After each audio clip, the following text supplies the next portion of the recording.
तुझ्या सुहिताच्या खुना पंढरीचा राणा मना माझी स्मरावा. संत म्हणले आई करे म्हणा तुझ्या सुहिताच्या खुना, तुझं सुहित कशात आहे, तुझं हित कशात आहे, यातून आलीच फक्त आम्हालाच आहे. कारण आपलं हित कशात आहे हे फक्त संतालाच कळतं, बाकी लोकांना कळतच नाही. आपल्याला तर लगेच कळत नाही. आपल्याला वाटतं घर बांधलं, लेकरूबाळ झालं, लग्न झालं की आपलं हित झालं. संत म्हणतात याचा आणि हिताचा अजिबात संबंध नाही. आपल्या हिताचे नवती सायास, आपल्या हिताचे नवती सायास, आपल्या हिताचे नवती सायास, धनवित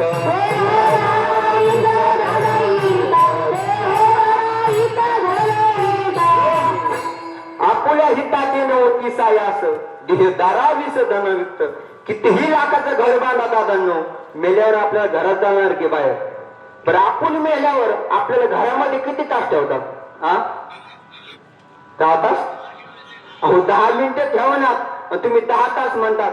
लईच लांब येते राहत असेल आणि ती जर यायची राहिली असेल लईच लई त्याच्यासाठी किती तास ठेवतात? 4 तास. पण 4 तास झाले मग काय म्हणतात?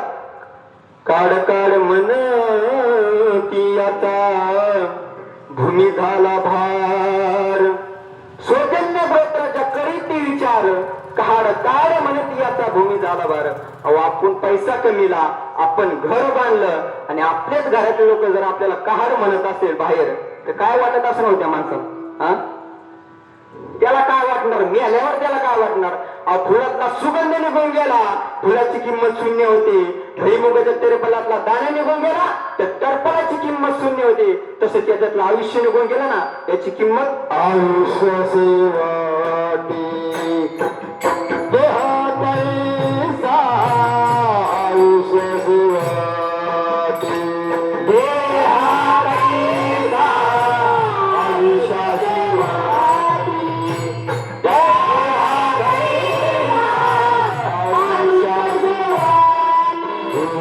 परिमळ गेलिया ओस फुल गेली, परिमळ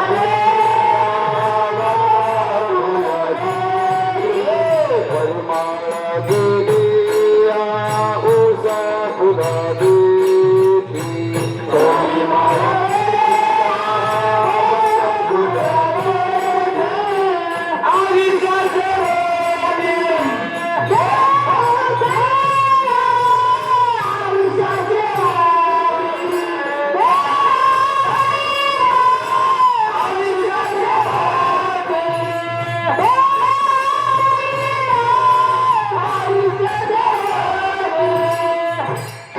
परिमाळ गेली आवस फुल गेली, आयुष्या शेवटी देह तैसा.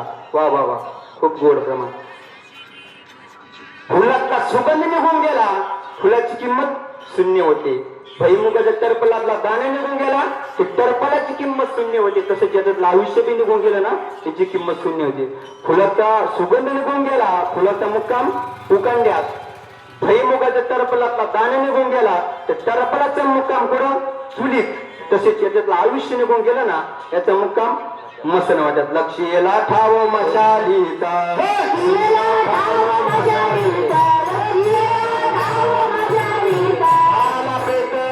शरीराचा भाग, प्रीतरूपा शरीराचा ठाव मशालीचा,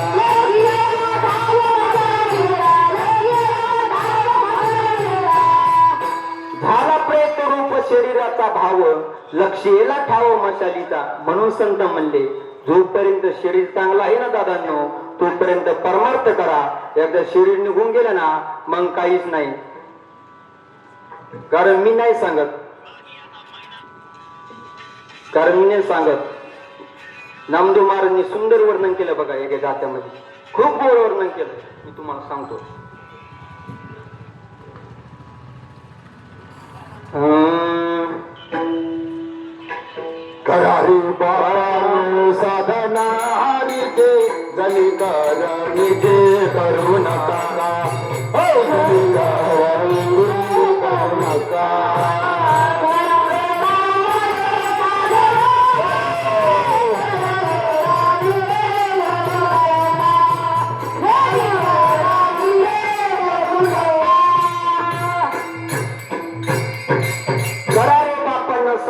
हरीचे जणी करुणीचे करू नका. अहो साधन करा, हरीचं नाम घ्या, मुखत देवाचं नामस्मरण करा, साधन करा म्हणते. आणि खूप गोड आपण इकडे तिकडे गाणी ऐकतो, फलन करतो, हे करतो ते करतो, पण त्याच्यात आनंद नाही. आनंद कसं ते संतांच्या भजनात, नामस्मरणात, नामचिंतनमध्ये. काय अभंग होते जनाबाईंचे, काय अभंग होते मुक्ताबाईंचे. जनाबाईंचा काय अभंग होता? दळण दळीले सख्या श्री हरी, दळण दळीले सख्या श्री हरी, आळ चोरी ताळ माझ्यावरी, हो आळ चोरी ताळ माझ्यावरी. असा कर विठ्ठला तू केलास कावा, अलंकार विसरून गेलास देवा. कुठे गेली तुझी जादूगिरी देवा, कुठे गेली तुझी जादूगिरी. अहो मला फासावर जायला लागले, तुझं नामचिंतन करते, हे करते. जेव्हा जनाबाई संग दळण दळीत होते, कुठं भगवान पांडुरंग त्यांच्या संग दळण दळीत होता. ते म्हणे जवानी तवा माझ्या संग लपून तू चपटे घेऊन जायचा, पोळे घेऊन जायचा. आता माझ्यावर हे संकट आले तरी तू माझ्याकडे यायला तयार नाही. मी काय पाप केलं रे देवा तुझं? आता कोण येईना? तू खराचा देव नाही, तू खरं नाही, मी तुला आता कधीच भक्ती करणार नाही. असा कर विठ्ठला तू माझ्या मुळावर, गावकरी पुजारी मदतीची सुळावर. सोपान जनाई ऐकून वाणी, देवाने सुळाच केली पाणी पाणी. जेव्हा जनाबाईला सुळा द्यायला लागले, फाशी द्यायला लागले, तेव्हा देव प्रगट झाले. तू सुळाचं पाणी पाणी केलं. कशामुळे केलं? जनाबाई नित्यनेमाने देवाचं नामस्मरण करायचं.